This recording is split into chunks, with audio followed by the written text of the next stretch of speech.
what's going on? Aaron with Rebel Esports here. Doing our first Q&A video. I know I promised you guys this was coming back after Champs in July. August kind of got away from me with all of the stuff that we've been doing. You guys saw our MHT announcement, raising our first fund, prepping for Series A, logo redesigns, sponsorships, franchising for Call of Duty.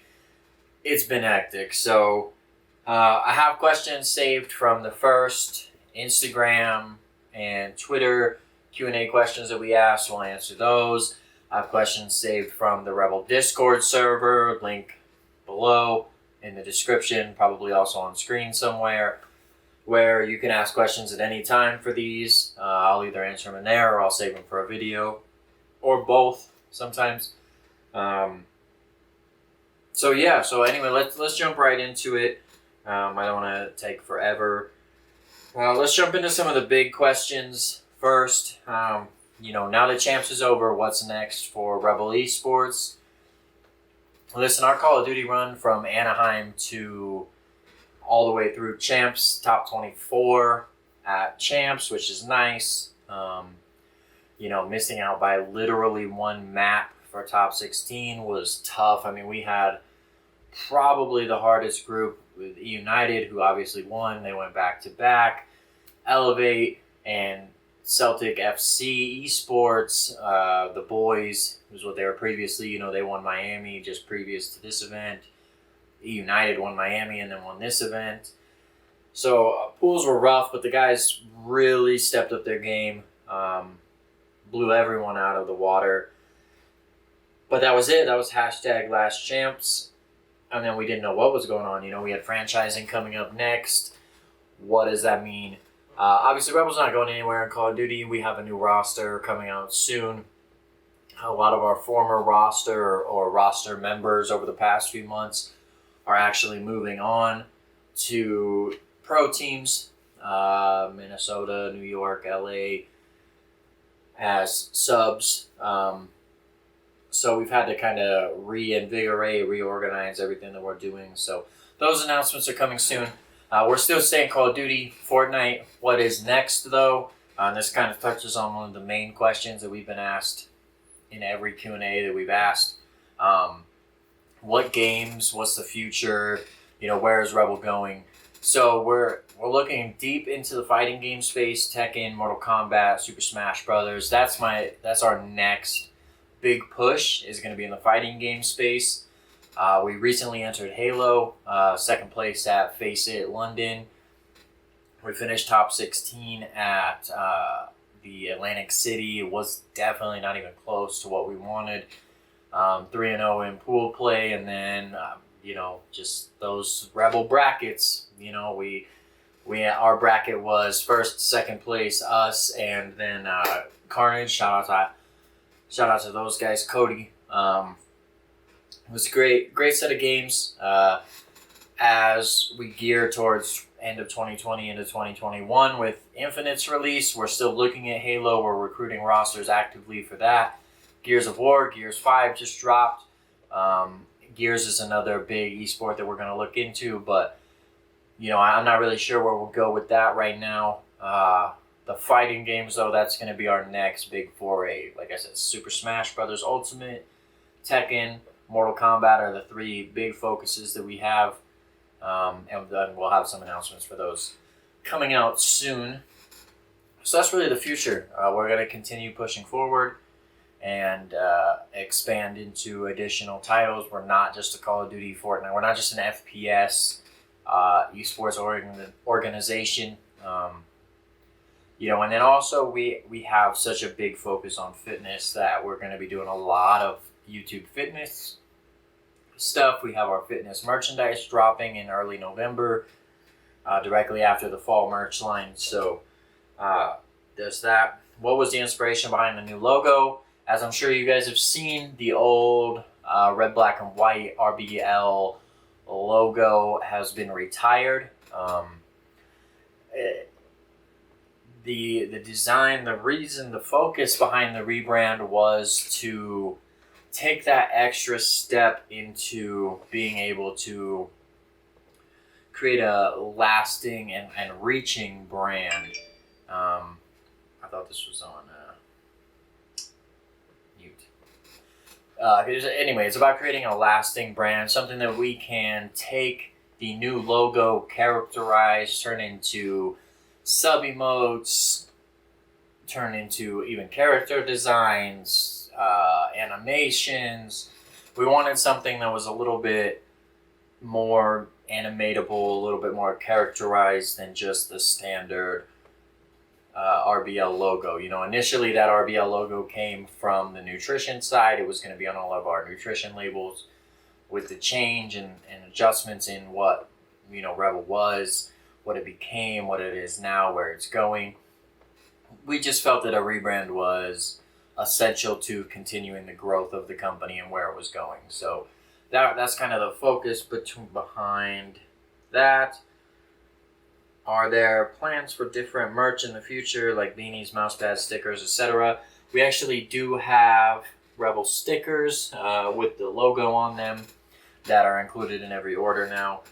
Mouse pads, this might be something we're going to look at initially, or not even initially, but as far as the brand and merch goes, we have a more of a lifestyle focus. So we're not going to be doing a ton of,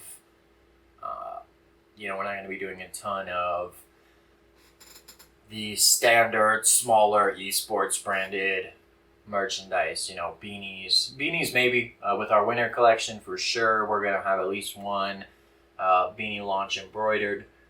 But mouse pads, things like that, you know, we may offer them, we may not. It's something that, you know, we'll look at. Obviously, if the demand is there, if you guys want it, let us know down in the comments. I'm happy. If you guys want a Rebel mouse pad, or you want a sticker order to go on sale or something like that, let me know. We're out there for you guys, whatever you guys want. Internally, our big focus is on our merchandise launches, the apparel, such as, you know, the red and white repeating logo shirts, and our entire fall line. That's really where our merch focuses. This chair does not ever squeak until I went to film this video, so of course. Rainbow Six team. Are we going to have a Rainbow Six team? Something we're looking at. We look at every available branch of esports to kind of break into and see if it's worth it, if it's not. We do have a couple Rainbow Six content creators that we're going to look at, so you will start seeing some Rainbow Six content on the channel and throughout the different Rebel channels. But as far as a competitive R6 team, you know, right now there's no plans for it. It's always on our radar. You know, our head of esports is always looking into different things that we can do, but for now, it's not something that's in the near future. Do we have a website to buy jerseys and such? I want to cop them. Yep, rblesports.com. All of our merchandise is always live on there. What fighting games are you guys making teams for?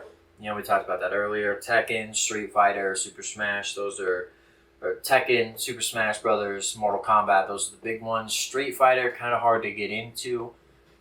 A lot of the top talent's already been recruited for those. Same with, Smash and Tekken as well, but there's a little bit more wiggle room there.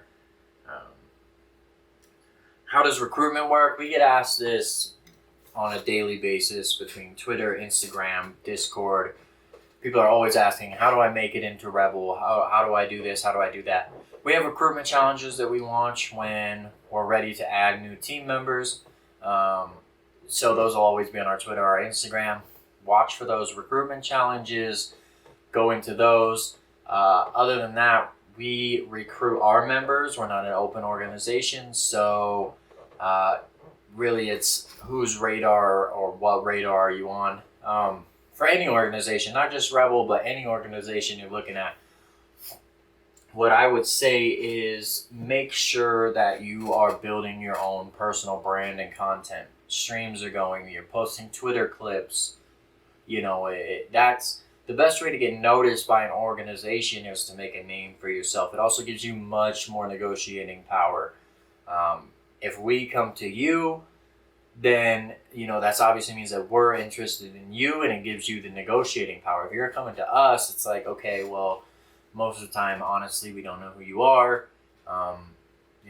It's pretty hard to come and say, I want this, this, and this when you're coming to us. So you lose some of the negotiating power, is what I'm saying.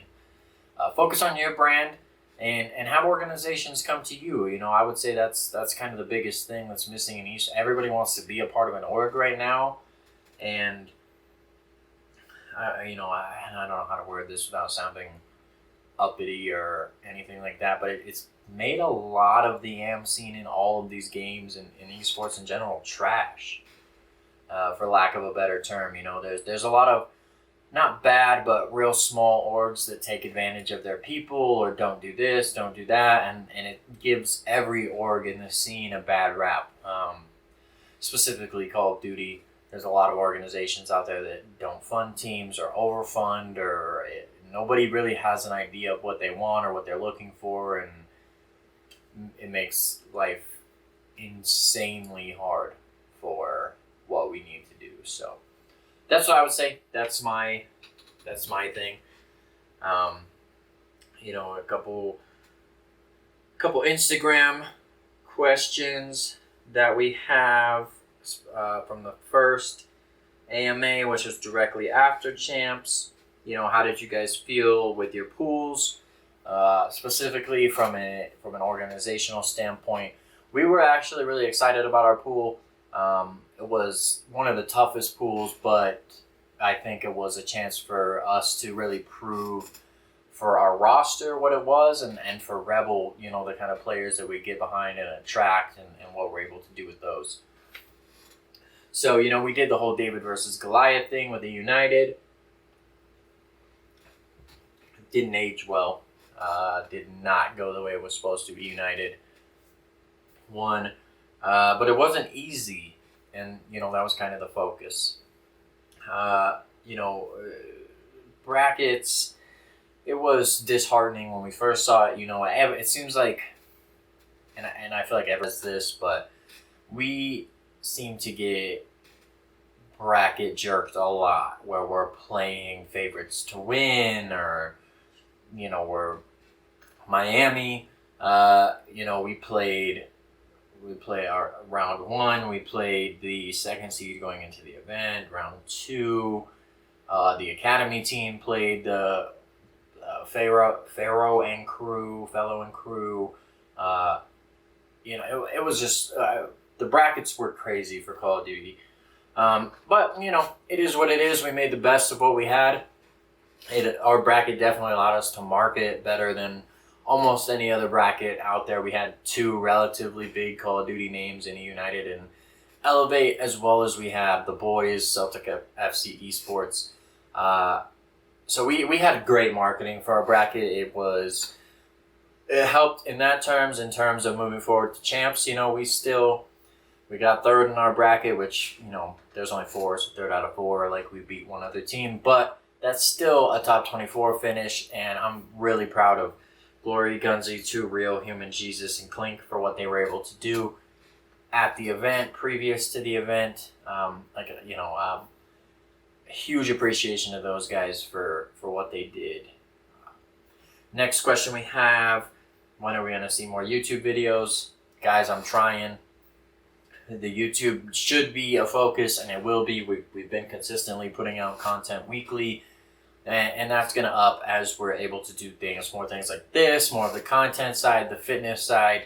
Not that it's a valid excuse, but we entered the scene in Anaheim, and then from Anaheim, we went straight from Anaheim to Miami to champs.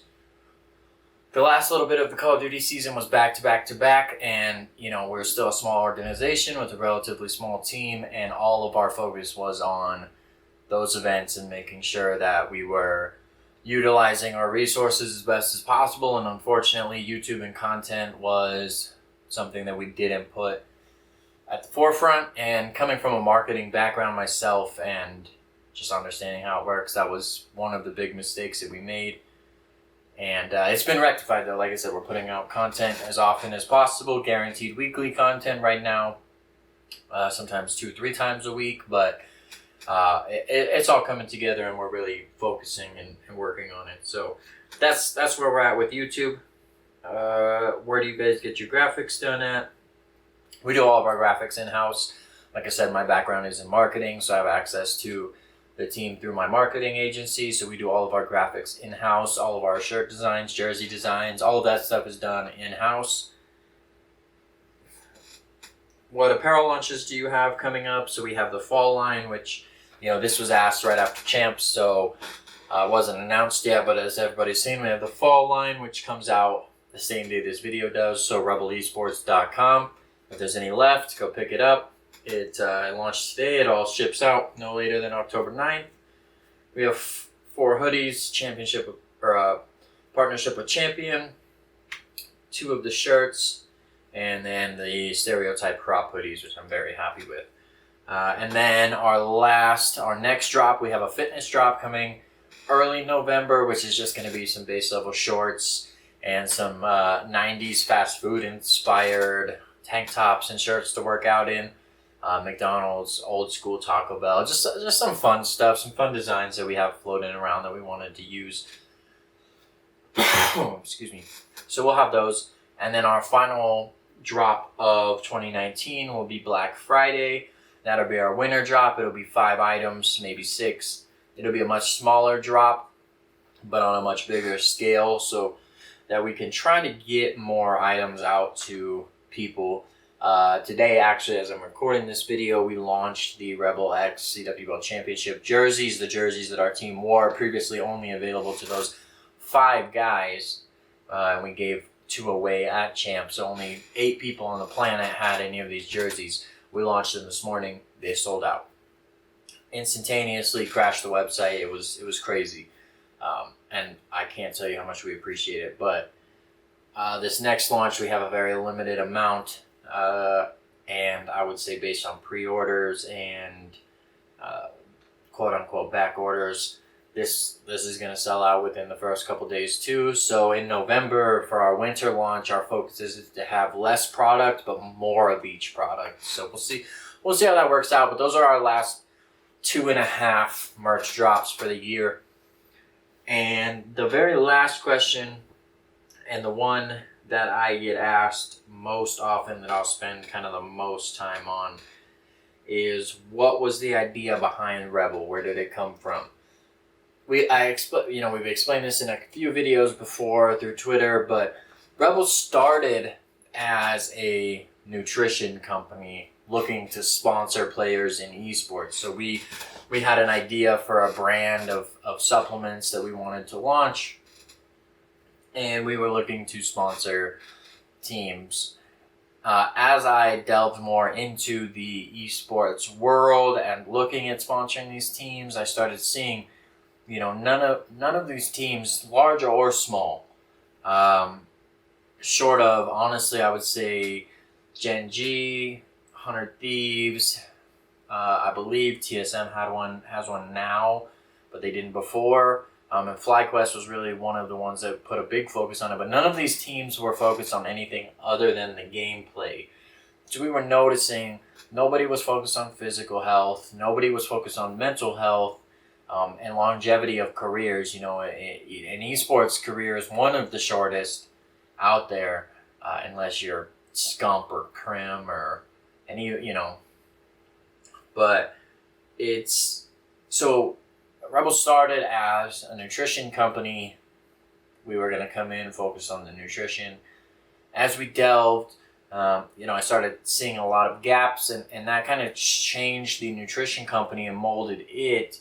And then, but we were still a nutrition company, still sponsoring. And then just before Anaheim, the guys who were our team for Anaheim reached out to us about a potential sponsorship for the event. They didn't have an organization that they were going with. They were just kind of looking for some help. They were going freelance.